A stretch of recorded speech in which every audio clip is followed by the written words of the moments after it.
ముఖంలో నవ్వు చూసిన తర్వాత, ఆనందం చూసిన తర్వాత తిరిగి హైదరాబాద్కు వచ్చా. ఆ రోజు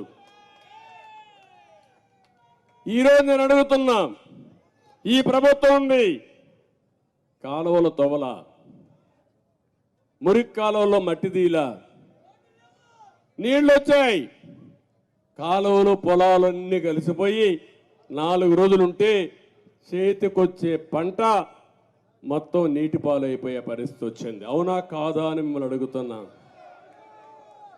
ఇది ప్రభుత్వ వైఫల్యం అవునా కాదా అని మిమ్మల్ని అడుగుతున్నా. ముఖ్యమంత్రి వస్తాడు, హెలికాప్టర్లు తిరుగుతాడు. హెలికాప్టర్లో తిరిగితే కనపడుస్తుంది తమ్ముళ్ళు. నేను 2 రోజులు ఊరూరికి తిరిగాను, మీ బాధను అర్థం చేసుకున్నాను. కానీ ఓసారి బాధ, నిస్సహాయ స్థితి, ఏమీ చేయలేకపోయానని బాధపడ్డాను తప్ప, అదే తెలుగుదేశం పార్టీ అధికారంలో ఉంటే మీ ముఖంలో ఆనందం చూసే వరకు మీ దగ్గర నేను ఉండేవాడిని, చేసేవాడిని. ఇలాంటి ఒక వ్యవస్థ కాదు. ప్రతి సంవత్సరం జాబ్ క్యాలెండర్ అన్నాడు, ఇచ్చాడు. ఒక్కడికి ఉద్యోగం వచ్చిందా ఈ రాష్ట్రంలో? మొత్తం ఇండస్ట్రీస్ అన్నీ పారిపోయినాయా లేదా? పారగొట్టాడా లేదా? వాళ్ళు పోకపోయినా తరివేశాడు. అంటే వాటాల కోసం కక్కుర్తిపడి అందరినీ తరివేశాడు. ఈరోజు నేను ఒక న్యూస్ చూశాను, విశాఖపట్నంలో గాదిరాజు ప్యాలెస్, ఒక అతను ముచ్చటపడి మంచి ఇల్లు కట్టుకున్నాడు. మనం కూడా కట్టుకుంటామా లేదా? కష్టపడినాక డబ్బులుంటే ఇల్లు కట్టుకుంటాం, ఇంకా ఎక్కువ డబ్బులు వస్తే ఇంకా దాన్ని కొట్టేసి మంచి ఇల్లు కట్టుకుంటాం. మన పిల్లలు సంపాదించి బయట నుంచి పంపిస్తే ఇల్లు కట్టుకుంటామని చేస్తాం మనం. వీళ్ళు పోతా ఉంటే ఇది ఏదో చూడాలి, ఇది నేను కూడా ఇంకా డెప్త్కి వెళ్ళాలి. పోతా ఉంటే ఆ ఇంటి మీద ముఖ్యమంత్రికి కన్ను పడిందంట. ఇంకా అయిపోయింది ఆ పని. ఆ ఇల్లు మాకు కావాలని వీళ్ళు ముచ్చటపడ్డారు కాబట్టి ఆ ఇల్లు కావాలన్నారు.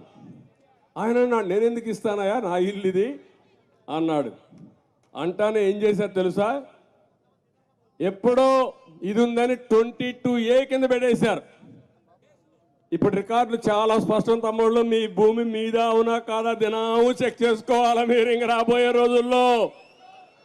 ఎందుకంటే ఈ కాంగ్రెస్ దొంగలు ఆ రికార్డులో ఏమక్కర్లా, ఈ భూమి 22Aలో ఉంది అంటే ఏంటి? ఇది ప్రభుత్వ భూమి. మీ తాత ఇవ్వచ్చు, మీ ముత్తాత ఇవ్వచ్చు మీకు. ఇంకా అక్కడి నుంచి నువ్వు కుయ్యమరు అంటే సగం నాకు ఇస్తావా చెప్పు, అప్పుడు నీకు ఇస్తా. లేకుండా మొత్తం ఇచ్చేసి 20 లక్షల ఆస్తి 5 లక్షలు ఇస్తారు. ఇటీవల సెటిల్మెంట్లో అన్ని అదే జరిగింది సర్వేలో. మీరు ఒక విషయం గుర్తుపెట్టుకోవాలి, ఇప్పుడు ఓటర్ దొంగలు కూడా వచ్చారు. మీరు బతికుండగానే మిమ్మల్ని చంపేస్తున్నారు. అంటే ఏంటి అరాచకాలను అడుగుతున్నా మిమ్మల్ని అందరూ ఆలోచించుకోవాలి మీరు. ఇదేదో నా కోసరం కాదు నేను చెప్పేది, మీ కోసరం, మీ పిల్లల కోసరం, ఈ రాష్ట్రంలో ఉండే ప్రజల కోసరం. ఇలాంటి అరాచకాలు నేను ఎప్పుడు ఊహించలా. ఇలాంటి ఈ కళ్యాణ మండపాన్ని చూస్తే ఇప్పుడు కొత్తగా ఒకటి తెచ్చారు. నేను చెప్పింది ఈ గాదిరాజు ప్యాలెస్ది. ఆ కళ్యాణ మండపాన్ని చూస్తే 94లో అతను కొన్నాడు, కొని కట్టుకున్నాడు. అతను చాలా స్పష్టంగా చెప్పాడు, ఈ కళ్యాణ మండపం నేను ఎప్పుడో కొన్నాను, ఇవన్నీ కూడా ల్యాండ్ కొన్నాను, అప్పుడే అరియర్స్ అన్ని పే చేశాను, ఎలాంటి డిస్ప్యూట్ లేదంటే వీళ్ళు 22A కింద పెట్టి అక్కడి నుంచి అతన్ని వేధించడానికి మొదలుపెట్టే పరిస్థితికి వచ్చారు.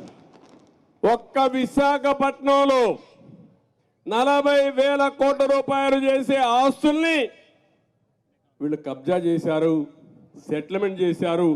గొంతు మీద కత్తి పెడతారు, ఇస్తావా సస్తావా. అదే జరిగింది. ఇప్పుడు మీరు చూశారు, ఇతన్ని ఎవరైతే మన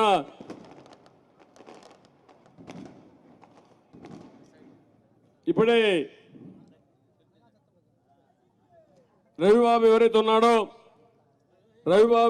సాయిబాబు ఎవరైతే ఉన్నాడో ఆయన చూశారు. సాయిబాబును చూస్తే ఆయన వినలేదు కాబట్టి PD act, preventive detection act, అది పీడీ యాక్ట్ అంటే ఇంకా బెయిల్ కూడా రాదు, ఇమ్మీడియట్గా అరెస్ట్ చేస్తారు. తర్వాత ఎప్పుడో వస్తే 2 ఏళ్లకో 3 ఏళ్లకో బెయిల్ వస్తుంది. అధికారం ఉందని ఇలాంటి తప్పుడు కేసులు పెట్టినప్పుడు ఈ గాదిరాజు ప్యాలెస్ ఓనరు బెదిరించారు. ఇప్పుడు పేపర్లో వచ్చిన ఇవన్నీ బెదిరిస్తే ఆయన భయపడిపోయి ఇప్పుడు స్టేట్మెంట్ ఇచ్చాడు. నన్ను ఎవరు అడగలేదు, నా ఇల్లు నాదే, నా కళ్యాణ మండపం నాదే, నాకేం సంబంధం లేని స్టేట్మెంట్ ఇచ్చే పరిస్థితికి వచ్చారు.